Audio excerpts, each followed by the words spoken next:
Trying to decide whether that new game is worth your $60? Or maybe you're just wondering if an old game is worth your time. Well, you came to the right place. This is the only podcast that tries to answer the question, should I buy it though?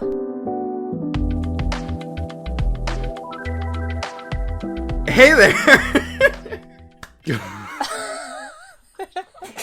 I think this is my favorite part.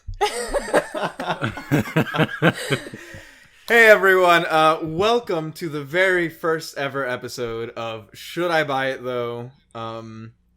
This is a little introductory episode that we want to release so that you guys get a feel for the structure of the show and what all of our different tastes are kind of like. Since we're going to be doing reviews and this is a super subjective thing, we want you to kind of get a feel for who's talking at you so that you know who you kind of line up with when you're listening to a review. With that said, let's do some introductions, yeah? Okay. I suppose I will start since I'm already talking. My name is Giancarlo Herrera. My preferred way of playing video games is mouse and keyboard. Yeah?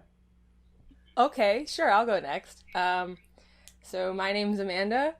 Do I have to say full name? Amanda Fernandez-Acosta.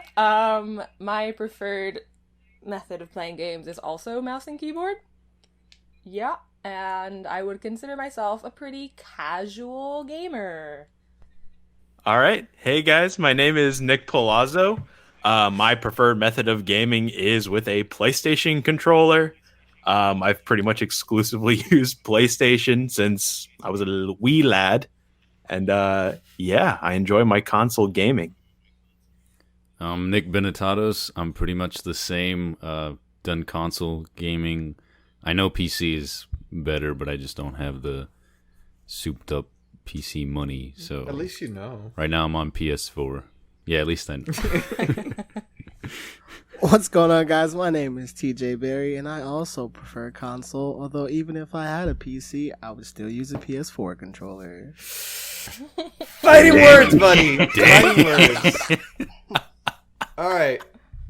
With that tone set, let's move on. So one of the cool things that we thought we'd do for you guys to give you a little feel for our tastes in general when it comes to video games is to talk about like our 3 favorite video games. That said, I'm gonna start. Quick disclaimer: these are my favorite, not the games I think that are the best I've played. I think I've played games that are better than some of these on the list, but these are my favorites. You're also going to notice that they're all, like, pretty much the same game. With that said, let's start with number 3, which for me is Skyrim. Yeah. So It's a good choice. there's a lot that can be said for the meme of Skyrim as a video game, especially now, like nearly 10 years after release and it being on freaking Amazon Alexas and stuff. But and there were a lot of games that I liked before Skyrim. Growing up, I was really into, like, I liked Yoshi's Island for a bit, Crash Bandicoot on the Game Boy, Destroy All Humans. But Skyrim will always take, like, at least a place on a favorite list because it was that kind of first game that I really just got, like, infatuated with, to the point where when I'd be, like, moving from, like, my mom's house to my dad's house or whatever, I would have my save file on a USB stick, and I would carry the game disc with me so I could keep playing wherever I was. So, yeah, that definitely, it was kind of my first experience with that style of game, and I've played it probably, like, 3 times at this point, and I've always gotten something different out of it, and it kind of set the baseline for what would grow to be my favorite genre of games, being that RPG. So that leads us to number 2. I'm doing Breath of the Wild. Ooh, I think okay. it is such a fun, it has that feel, that open world RPG feel. And while I don't think the story was bad, but like it just definitely is not anything to super write home about, I think the versatility of the gameplay in there is what like really made it for me. It was not my first Zelda game. I played Phantom Hourglass on the DS back when that was a thing. And I really enjoyed it. That was my first like Zelda game, but playing Breath of the Wild just got me on such a kick for that like universe and that world that I remember going out and buying a 2DS just so I could buy all of the older Zelda games that I had missed. And it's like one of my favorite franchises. So yeah, that gameplay is like nearly unmatched, I feel like, as far as that genre goes. And then at number 1 for me, which is, if you're following the list, I guess kind of predictable, but The Witcher 3, I think really strikes a really great balance between a lot of the aspects that I consider most important. I'm a huge narrative fan. A good narrative is like one of the top priorities for me in a game. I really like The Witcher's narrative, but I also like that ambient storytelling when you're exploring the world where like it feels alive, you know, but there really is so much nuance to be found wherever you went, and there's a million different paths you can take, and it was a game that actually took me a while to kind of get hooked into. I started playing it near release. I did not get very far. Then like 2016, I remember I started playing it again in college. And I did not get further than like the Crones of Crookback Bog, which is still very, very early in the game, if you know the game. And then it was last year, I sat down and I just demolished that game and all of the DLC.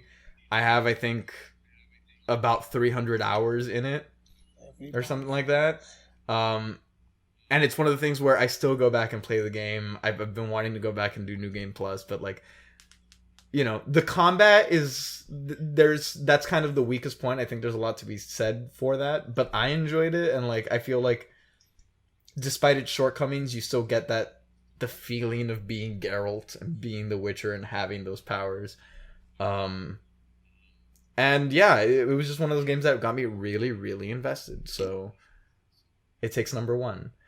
I'm gonna shout out 2 real quick honorable mentions that are different styles of games ish, just so that people don't think I only play these style. The Walking Dead, the Telltale series.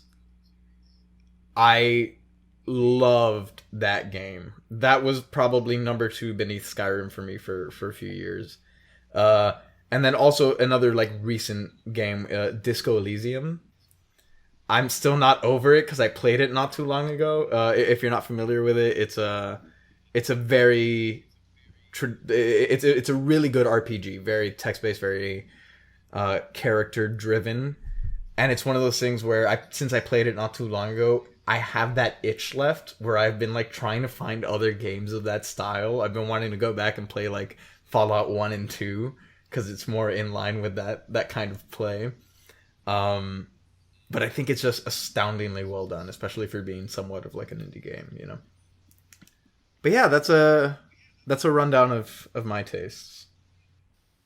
Okay. In no particular order, really. These were just the first 3 that I kind of thought of. The first one, I remember playing when I was a child, a wee lass. And I remember playing a lot with my sisters and always losing because, you know, when you're a kid and you play with older people, you tend to lose. But it was called Fusion Frenzy, and it was on the Xbox. And I don't expect anyone to know what I'm talking about.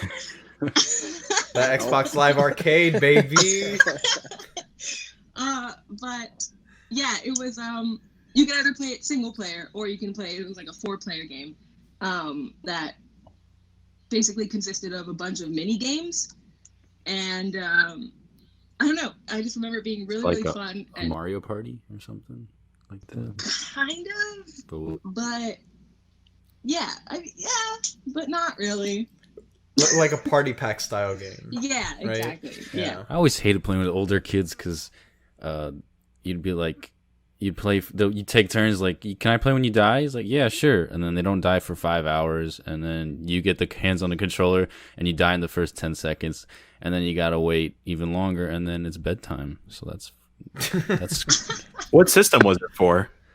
The Xbox. Xbox, okay. Xbox, yeah. But yeah, no, I mean, playing with my sisters, they always took it a little easy on me, because they're good people.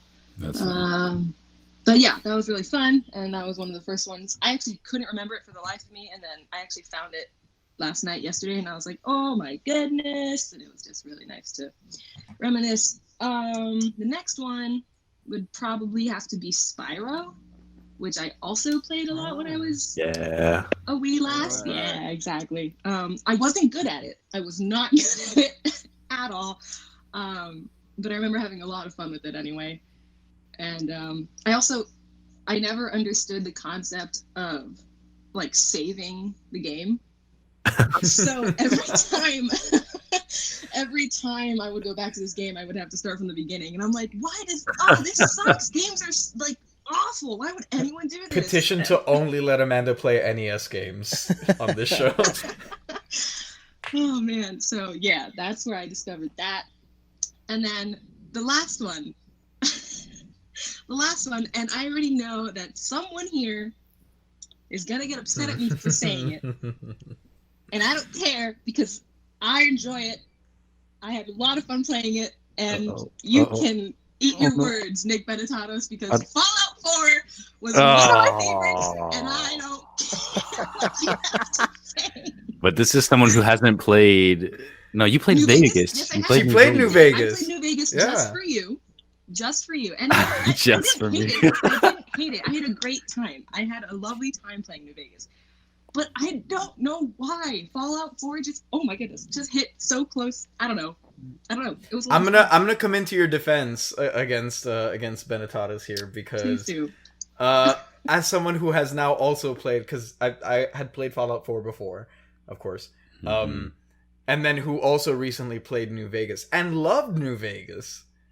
I still think at the time I enjoyed Fallout 4 more than I enjoyed Fallout New Vegas.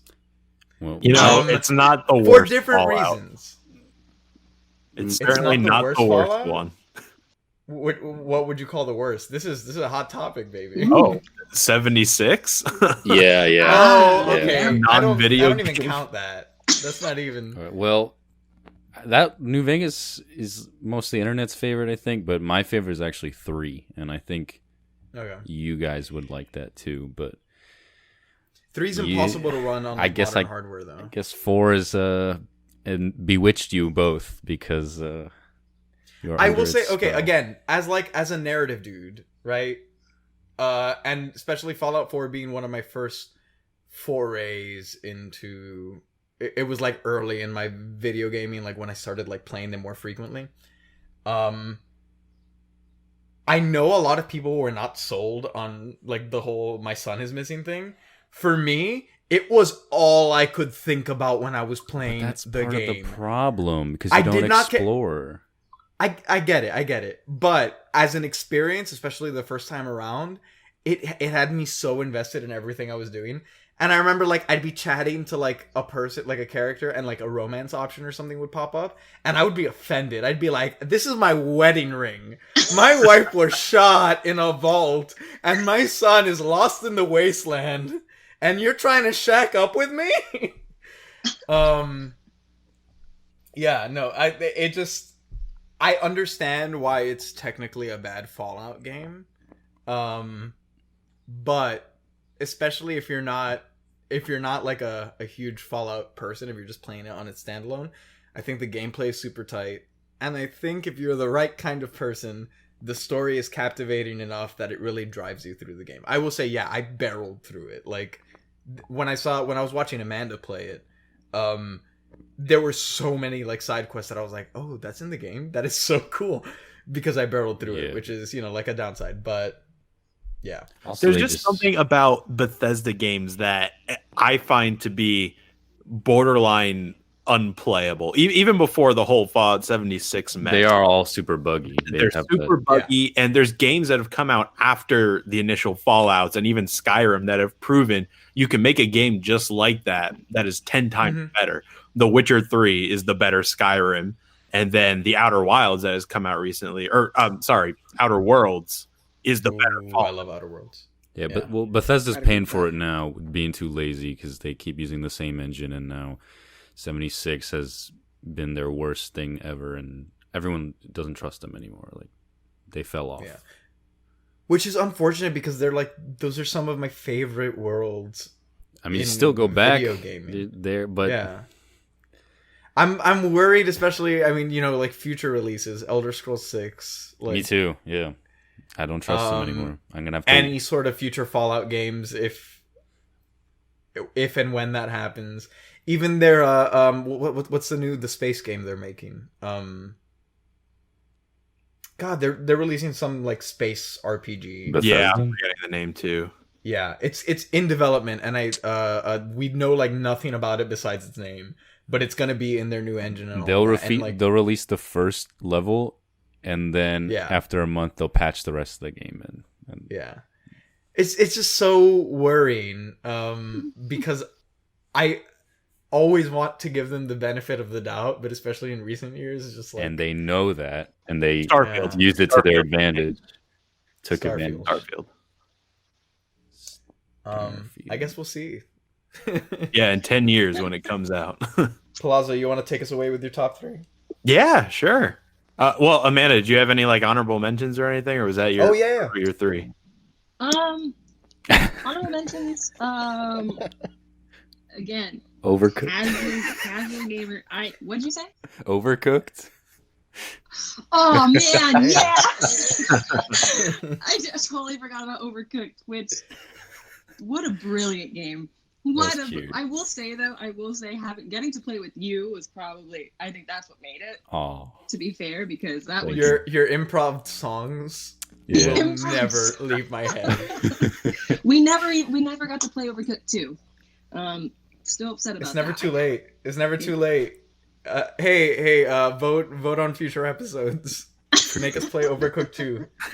I still have it. I'll happily play it. Well, most games are better with friends, so yeah. It was a cute game.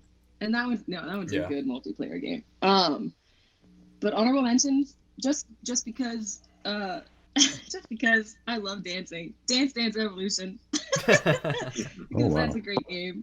Come on, that's a great game.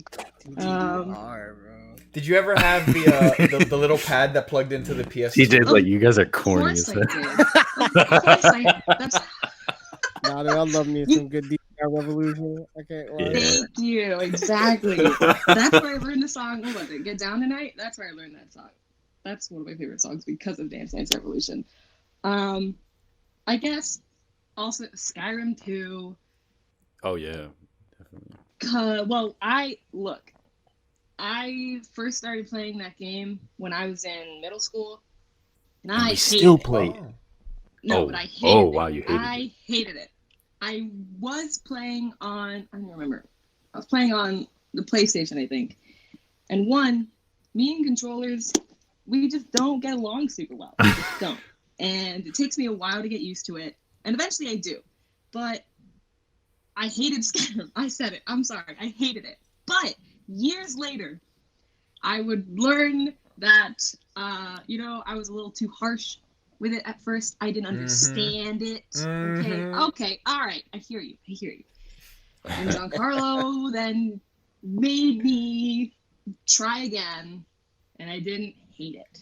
I actually really enjoyed it. So I just want to say that the greatest character arc I've seen in history has been from Amanda being outside of Bleak Falls Barrow, literally turning around, running away, and saying, no, you play it. I don't like it. I'm scared. I don't like it. I don't like it. I don't like this game. To then me needing to use my computer for other things, and her saying, wait, no. I'm trying to find all of the map markers in the game. I want to discover them all. Oh my god. Yeah, that was a very Benetatos moment of me. Yeah. Oh my god. I need to complete the entire thing. Yeah. Oh, jeez. Yeah, but I think that'll be it for me from now. Which Spyro was your favorite, out of curiosity? The original, the one from like 1998. So the first one, probably. Yeah. Nice. Yeah. That was Classic. the one we had. So I mean, yeah. Nick, you want to? Palazzo, go ahead, take us away. Yeah. Dude. All right. Okay. So at number 3 is God of War for the PS4. Ooh, Oh, wow. That is one of the few games that I could probably give like a genuine 10 out of 10 to, like without the nostalgia blinders on. It's just like something as simple as the feel of the axe. That's probably one of the best weapons in gaming, where you're clicking a button on a controller, but it just feels like you're throwing that axe. It feels so good. And I'm also like big on narratives as well, and that's one of the most cinematic games that you could play. And the story, the character development of Kratos and the boy, it's a journey from beginning to end, and following those characters throughout is a joy. The boss fights are amazing. The world is awesome. And I had never played the original God of War games, none of them. And I went back and played 3 recently, and that was also a ton of fun. It's one of those Devil May Cry hack and slash style games. I've got to go back and play the first 2 still, but yeah, I mean, if you're considering playing God of War PS4, you don't need to play the originals to get the full story, and it's just as amazing. So yeah, that would be number 3 on my list. Number 2 is Persona 5. Ooh. Big Music, JRPG yeah. fan. Great game. If you got a lot of time on your hands, play those games, because that's another journey to go on. And I love the whole social link system in those games. Just getting to individually know each and every one of the characters. It's a ton of fun, and those games explore very adult themes, which you don't really see in many games. It's really, really cool. And then my number 1 is Kingdom Hearts 2. I love Kingdom Hearts. 2 is the best one by far. I have a soft spot for 1 in my heart, but 2 is just the combat you can't beat. I have the most fun playing that game. I've played it about over 10 times easily. And actually, I'm playing through it right now again. It's so much fun. Roxas is my favorite video game character of all time. So I highly recommend those games to anyone that hasn't tried it yet. Honorable mentions, of course. Giancarlo mentioned Witcher 3. That's the better Skyrim. Yeah. So, of course, that's on my list. Bloodborne, which I think is the best Soul-style game. It's fantastic. And Undertale. Undertale is one of my favorite video games. To play Undertale, and I just haven't. It's Just so do it, good. man. Just Do it, that's one of the best turn-based style games, I think, that you can.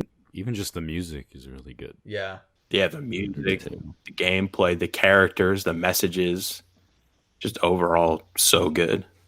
And of course, the Yakuza series I love. Yeah. Love those goofy games.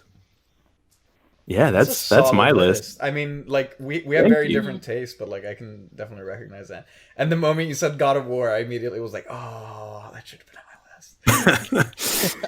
It's so good. Like I have no complaints about it. I'm super excited for the next one. Yeah. Hope it comes out soon. I don't know. I guess other Nick on the mic now. Hey. So I'm a very picky gamer, and I have peculiar taste. Basically, if I don't love it, I don't buy it. And I will often look at reviews first. I will never pre-order. Never, ever do that again. Yeah, you will. Because then you encourage companies like Bethesda to do what they're doing, where everyone pre-orders it and it's hot garbage. So, so my top 3, number 3 is might be a little weird, but it's Grand Theft Auto 5. Okay. And All right. I think it'll Alright. I think it'll always be every current Grand Theft Auto will be my number 3 because like it's not even for the story. While it is fantastic, it's actually for the online that I really enjoy. I've never played a game that was like so. It's the closest thing to real life, I think, Grand Theft Auto besides like I guess a simulation game, whatever. But yeah, I've been playing that since high school, and it was like all of my college as well. It was just the perfect game to mess around with your friends online on console. I'm sure on PC that would be Gmod is the perfect game to mess around with your friends. But I've always gone back to it. I thought like this is it. All right, I'm done. It's getting old. But then I always go back, and they're always updating it with new stuff for free. Yeah, they have updates where they try to gouge your wallet, but for the most part, there's a lot of free updates that keep coming, so that's fun. Number 2 is the Metal Gear series. Yeah. If I had to pick one, Metal Gear Solid 3 is the best because of the gameplay, music, and story. I think are all perfect. They are very campy games, especially 3. And yeah, the story is super convoluted, and a lot of people confuse convoluted or confusing stories, and they think confusing. That you mean genius. This is obviously genius storytelling. And no, Kojima. I'll get into Kojima another time. The Lalelilolu, though. There's a lot of controversy with Kojima. But yeah, the Metal Gear series itself, I love it. It's just such a crazy world, I guess, that every time I look into it, I find something new and it fascinates me. Yeah, they're just so weird because they have that Japanese flair, and Japanese games tend to have really weird tone shifting thing. It can be super serious in 1 second, and then there's this goofy ass or some even perverted fucking thing that comes out of nowhere, like naked girl on the box or whatever. As a bad example, like Snake will put on the cardboard box and it's a picture of like a girl, and the guards. That was one of my infatuated favorite with it. mechanics in the game, though. I never stopped doing that. Yeah, and just almost everything you could think of is a tactic. You know, you can stop a car by pooping in the road with your horse, and the car will slip on the poop and crash. Almost anything you think. There's so many possibilities, and I encourage that. And if you listen to our Dungeons and Dragons podcast, I'm trying to encourage that kind of play style as well, where I want so many different everywhere. Yeah, everyone. If you poop in this corner of the room, a secret door opens. No. What would we add to a roll for poop? Is that Constitution? Does it sound like Constitution? There's different levels. There's different levels of poop as well. Oh, okay. A D20 is just a rope. Just Are you throwing the poop? That might be dexterous. Yeah, if you get a natural 20, you just letting it all out. Is it a secret poop? Roll stealth. If you're a poopy mancer, you probably have an advantage. Use your poop modifier. If we roll a 1, we pull an Elvis, so just pass away on the spot. And number 1 for me is going to be BioShock. The whole series is my favorite, but number 1 in particular is my favorite. There's a lot of horror games that don't do it right, and this game knows that it's not all about jump scares. Even though this game has jump scares that I still jump at, and I know exactly when they are, they always just pop up like right after I expect them to happen. So they always get me, but they know that it's about atmosphere.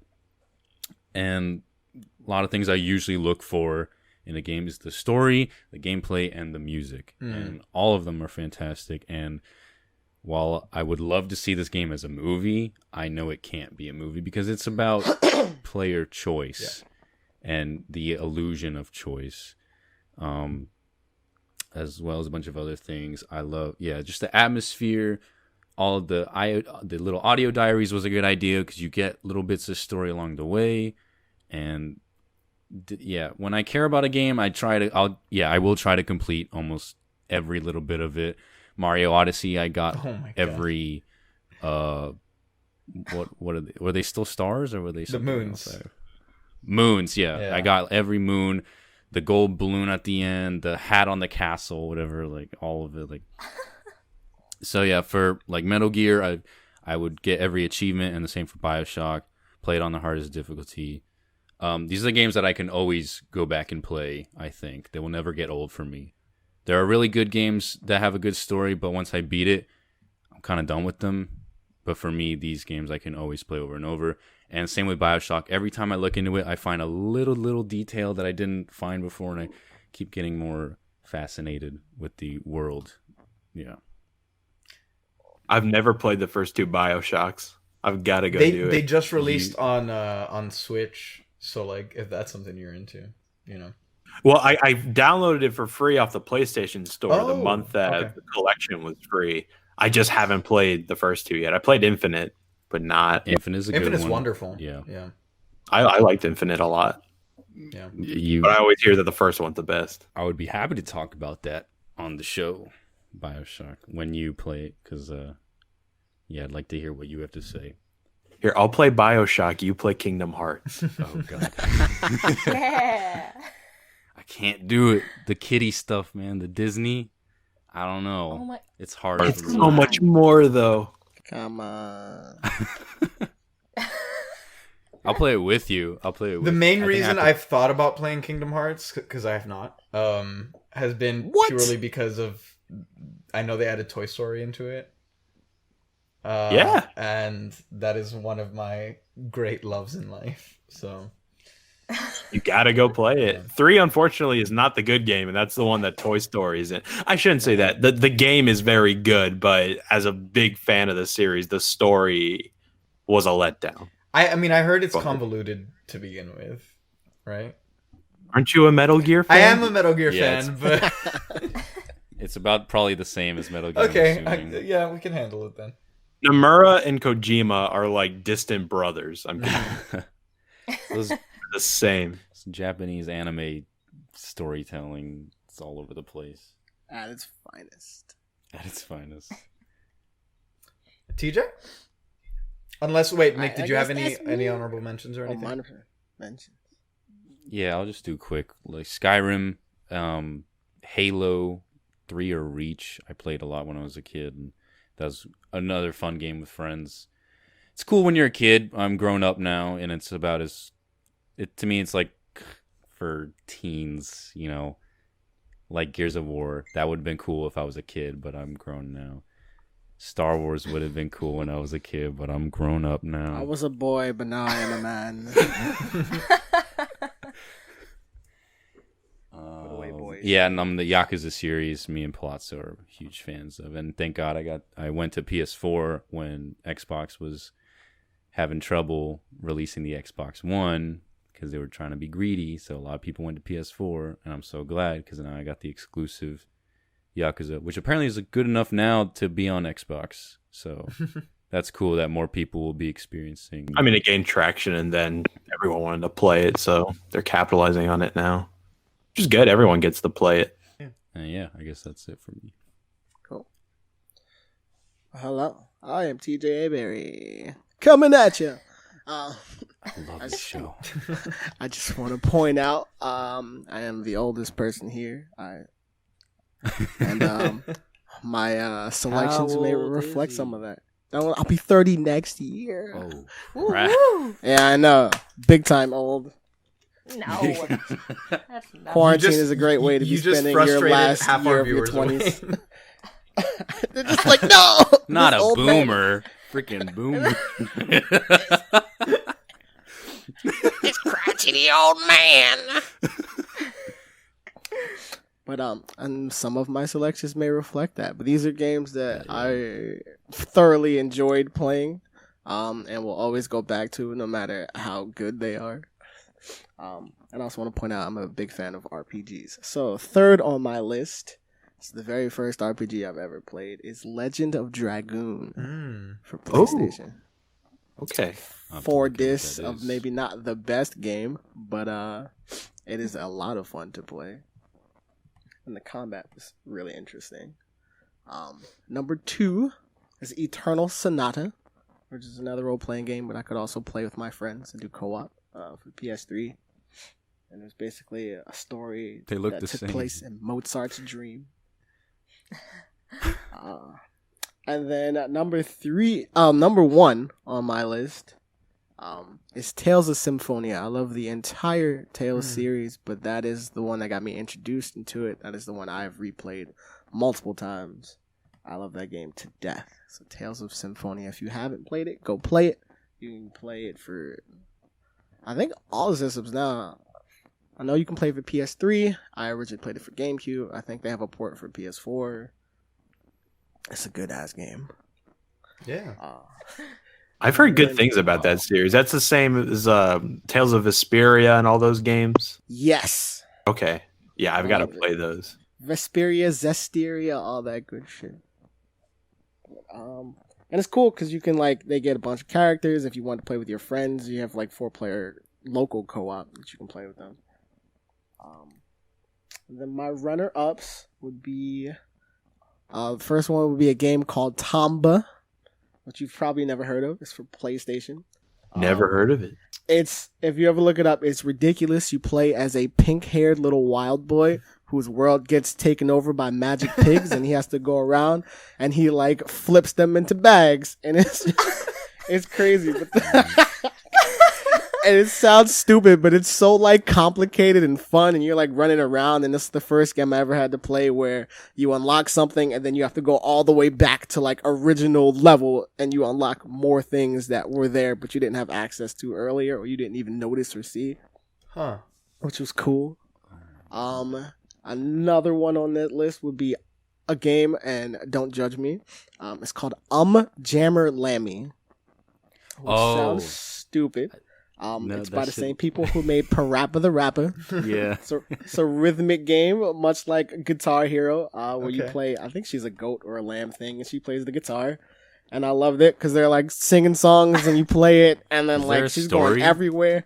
There is a story, and literally, because she's trying to get to this concert or whatever, and she's playing with cops. She's on a plane at some point, and I just love it because once you play through it, you unlock Parappa the Rapper, and then you go through the story again, and he's rapping all the songs. And I just remember being a kid, and I was like, "Yo, this is so awesome."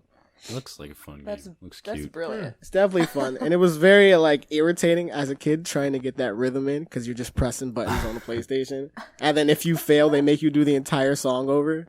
No. Yeah. Parappa the Rapper's demo was probably the hardest demo I've ever played in my life. And it was one song. And by a rapping onion. And every time you messed up, he would lay down and be like, again. Just Dark Souls don't even bother. Yeah, for real. Jammer Lammy, bro. Parappa the Rapper. And then I really liked Infamous, just because that was the first time I was really introduced to the whole choosing sides and are you good, are you bad, and being able to actually somewhat mold your gameplay and have it actually affect things. Yeah. Nice. So that's me. I'm surprised that we managed to avoid overlap in the lists. At least on our actual top threes. I don't think we had any. Yeah, they were all pretty different. TJ's top 3 to me, I just Googled them. They all look the same. They all do look the same. They look very similar. And they're all for different systems by different developers. We love a defined Palazzo brand. I thought Palazzo was going to be our personal weeb, but I think yeah, nah. TJ might take that. I have My Hero Academy hoodies, bro. I'm in there. Oh, nice. I'm in there, bro. Okay, well, let me open up a new question, I guess. Are there any upcoming games or games that you're really hoping to see get made in the future? Ones that aren't out yet or aren't confirmed to be coming out? Up to you. I will leave the question up to your discretion. Okay. I know I'm really waiting for Cyberpunk for sure. Everybody wants Yeah. that. Yeah. I'm not a big Assassin's Creed fan, but Valhalla looks interesting. Odyssey just let me down. It does. As someone who has not played many Assassin's Creeds at all, I got Odyssey because it seemed like that really cool style reinvention of the formula, and the world was just like so grindy that it really lost me, which sucks because like I was vaguely interested in the story and I wanted to follow it, but like I just did not like the way they implemented their leveling system. It was artificially trying to extend the gameplay. I mean, with the new formula in place, I think they did it better with Origins because it's a smaller world that doesn't feel as grindy, and the new mechanics were fresh and reinvented. They just kind of doubled down on that in Odyssey and didn't really change up the formula too much. Also, I'm just not a big fan of where they're going with Assassin's Creed. Like, it's just not Assassin's Creed absolutely anymore. not. It should be like it's definitely a departure. They're just banking on the name to make these like big historical games, which is like fine. I think if it's probably upsetting if you're a fan of the franchise, but as far as like an idea, like I like the idea of that franchise. It's just I'm surprised they never made one where you just like straight up, just like the whole game, you're just Desmond going around fucking shit up. I think they dropped the story after 3. Right? After 3, they're just like, oh well. Although Black Flag was my favorite. If you guys haven't played, it's Black Flag. I think it's the best pirate game I've ever played. I haven't, but it's like on Switch the and DLC it's like for it. It's really good. I've thought about it. You can Where's play Assassin's battleships Creed on it. Cowboys though? Where's that? It's Where's Red Dead. It's Assassin's probably Creed? coming, bro. Assassin's Creed High School. I need that. High school version. Bully. Bully is a good game, actually. Yeah. From Well, everyone Rockstar. wants Assassin's Creed to be in what is it? Is it China or ancient Japan? Ooh, Japan could be cool. feudal Japan. There's a samurai game coming out that looks really Ghost good. of Tsushima. Yes. Yeah, I think we're gonna review that on the show. Yeah, that one's on the docket. For those of you who are listening and do not know our plans, this is our first introductory episode, of course, just to let you guys get to know us and kind of the style of the show a little bit. But we will be releasing our next episode with The Last of Us Part 2.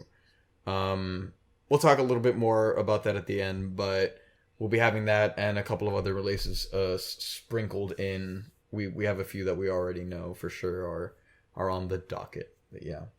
Anyone Final Fantasy 7 remake fans? Oh man, it was like I'm mad because it is a good game. It is a remake, but it's beautiful. But also, they didn't cover everything from the first disc of Final Fantasy, and I really don't want to have to keep paying more money for what came in one game. They're gonna milk you. Playing $60 a pop like 3 more times. Like, But it's a new game. It's technically a sequel. Well, are we covering spoilers here? Should I avoid anything? You We should probably avoid spoilers. Yeah. Even though like Final Fantasy 7's been out for years, but yeah, we should. Right. we Well, should for anyone that avoid has that. the new game. As someone who has there's no different- investment in this whatsoever at this point in time, I'd say probably, because I know this is a recent release, I'd say steer clear of it for now. Okay. Maybe if we do an in-depth episode on it, then we could do a spoiler section towards We'll the end. revisit this. I'm excited for part 2. I'm on board the Nomura train, of course. But yeah, that was another game that made me want to go back and play the original because I had never played it before 7 Remake came out, and the original holds up as if it was made yesterday. Not graphics wise, but it's still a fun ass game to play. Yeah. I recommend that one. Yeah. Is anyone else excited for Tony Hawk Pro Skater 1 and 2? Dude. Hell yeah. I think we're too young for that. Yeah, but they're What? remaking it, and what? PlayStation? Like too young to be all to nostalgia. appreciate it. I Yeah. feel that. But I'm sure it's. I think it's just classic off game. your radar, Nick. Yeah, No, I it's know off your about it, radar. but like I was I used to watch my when I sister first started play playing that it, game it a was lot as a probably kid. on DS, and Oof. yeah, I was in elementary school, so Yeah, bro. With the bad graphics on PlayStation, man. Sitting Yeah. here, hitting those 900s.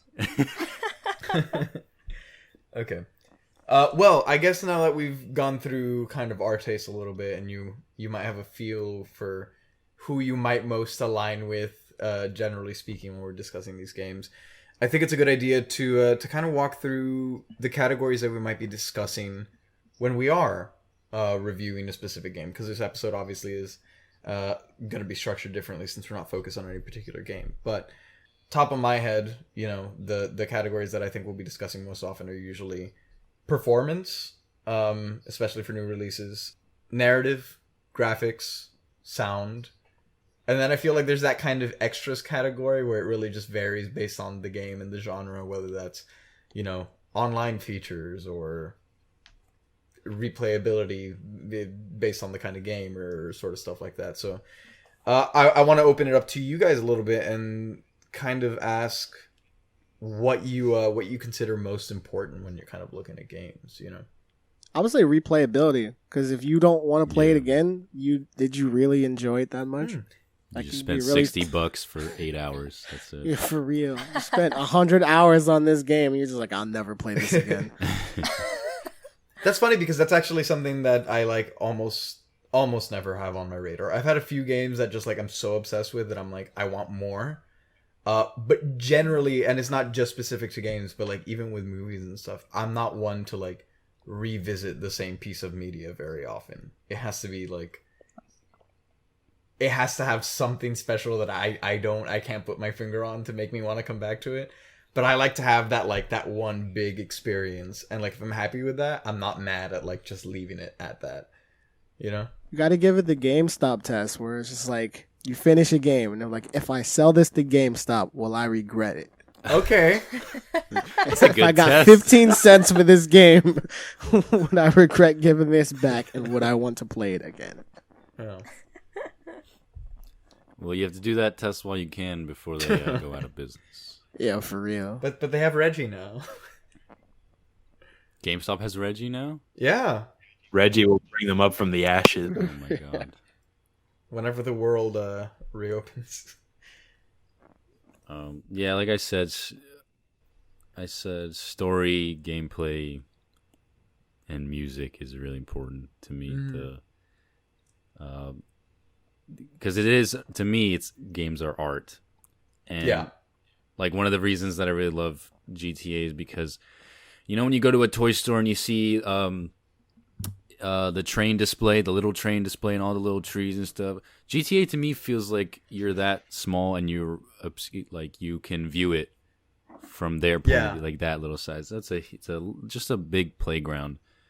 But I appreciate all the little details. Details are so they really make the game more immersive to me. Mm-hmm. So I really appreciate clever programming, I guess. Yeah, and that'll be something I guess the extras that we will be reviewing, that might be something I'll be looking at, is how they reinvent the genre, or little details, or little way of life, like quality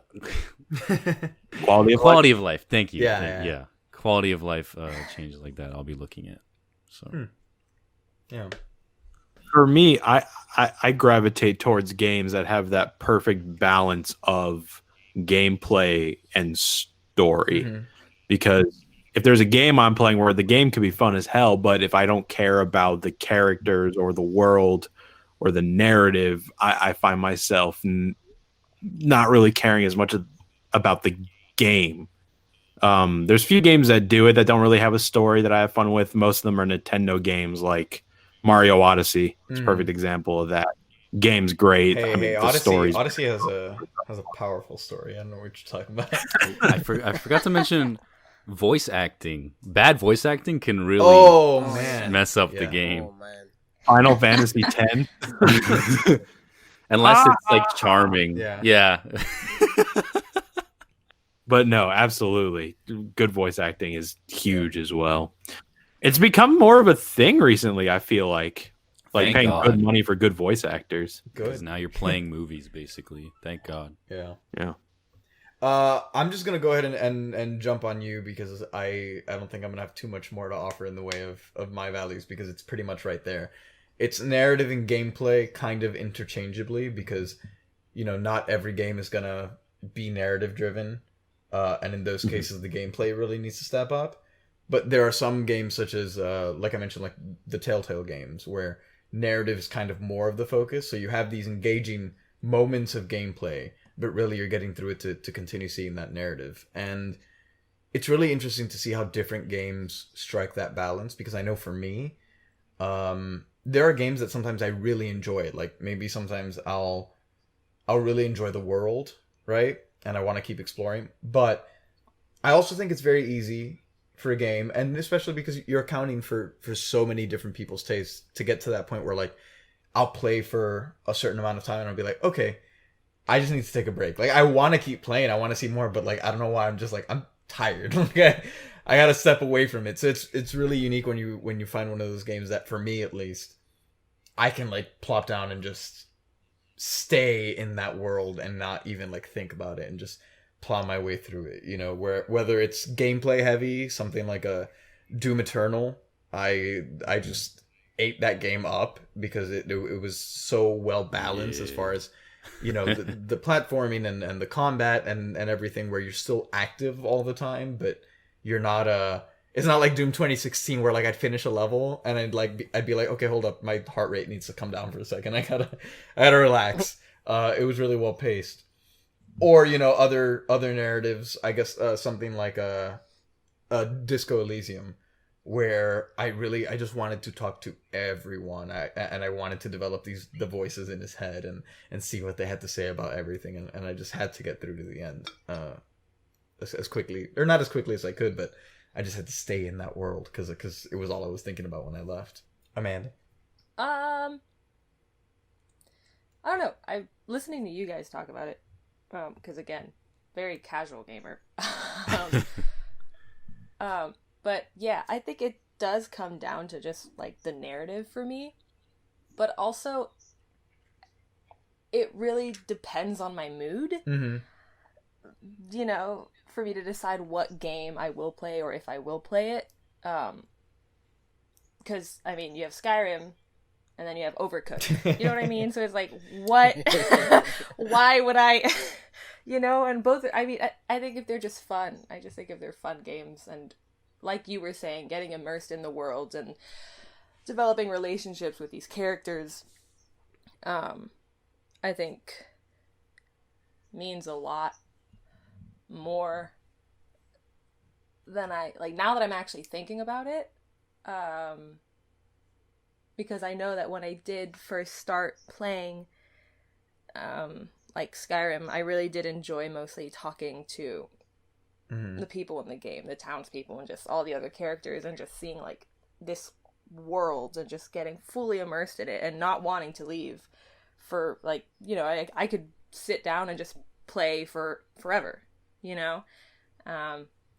So, but then again, there's other games that are just like not like that. Like, I don't know, The Sims. I can play The Sims for hours on end just to get, you know, like it's, I think it's really interesting to try and pinpoint what exactly it is about a game, but I think it's always going to be, it's going to be changing. Yeah, depending on the game. That's why, yeah, what Nick said hit the nail on the head of video games are art. Yeah. Yeah.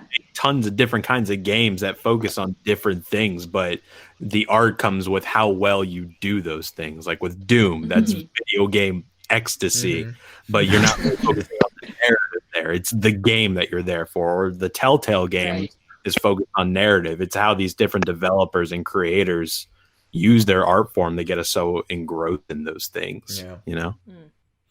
Yeah. Even Parappa the Rapper is all music. It's true. Okami. Yeah. All right. Well, unless we have something else we want to bring up, I think now's a good time to put on display our little voting mechanic, so people know how we're arriving at these decisions. Yeah. Okay. All right. Cool. Yeah. So each week, of course, we're going to be playing different games and trying to reach these verdicts. I think one of the wonderful things about this setup we have going is that we have all these diverse viewpoints. And of course, we have different kinds of players. So sometimes certain people may not have actually played the game themselves and might just be driving discussion through questions based on the fact that they don't have that inside experience with the game. But the idea is we discuss them, we talk about all its merits, all its failures, and at the end, we put it to a vote to answer the question, should you buy it though? All right. We've deliberated on the case of the Should I Buy It Though podcast. And with a vote of 4 yays to 1 nay, we have decided that you should listen to the Should I Buy It Though podcast. Yeah. Let's go. All right, so He lives. before we go, we just want to mention a few things, this being the first episode and all. If you're listening within a reasonable time of release, it's most likely that we still have our Indiegogo running right now. It would be really wonderful if you guys went out and checked it out and considered maybe supporting us. Obviously, especially purchasing video games and, of course, all the other podcast business. This show has a certain number of expenses, so we're hoping to get some of the money to get this running smoothly on our end. With that said, there's some really cool rewards. We wanted to incorporate the community in how we shape this show moving forward. So there's rewards that let you decide what we're doing. It gives you access to special stuff like our Discord, live streams when we're reviewing games. For some tiers, you get access to our first impression reviews that will be exclusive to you. You get within 24 hours of release what we think of the game in case you're trying to make a quick buying decision. Other really cool stuff like that. We also, if you're completely sold on us from this first episode and you just want to support us moving forward, we have a Patreon set up with really similar tiers because we're trying to establish that sort of communication with you guys. So that said, if you want to see more, you can go to our website whimsicproductions.com. Anything you want to see on there is easily linked there. That's WHIMSIC productions.com. Thank you all so much for listening, and we will see you in the next one. We'll never see them. They're listening. Well, Donate $5,000 and Giancarlo will start an OnlyFans. we'll talk at you in the next one with The Last of Us Part 2. Thank you all for listening.